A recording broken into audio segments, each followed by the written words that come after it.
allahuma salli alal mawsuufi bil karami wal juudi.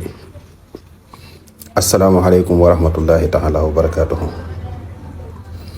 su fekkee yow danga nekk ci location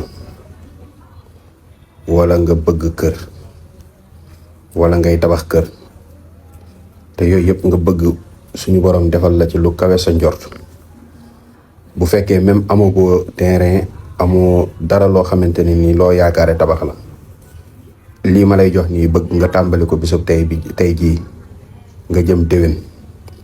waxuma la ci wàllu kër waaye sunu borom dana la dimbali lépp lu xeetoog alalu àdduna te yitteel la da nga bëgg cee sàmm sa ngor, sunu borom dana la ci may lu la doy insha allahu rabbi.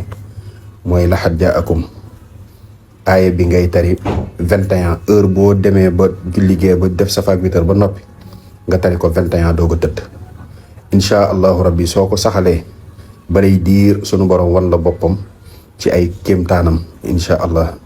képp ku ci jot te yéene ko sa morom na nga ko jottali ndax lu am solo la. 21 laxat jaakum mooy 20 laxat jaakum ak benn ngay def guddi gu jot nga def ko insha allah. wasalaamu aleykum wa rahmatullahi taala wa barakaatuhum. di leen dokkeel ci at mu bees mi, yàlla nañ ko teewe at yu bëree wa kullu aamin wa antum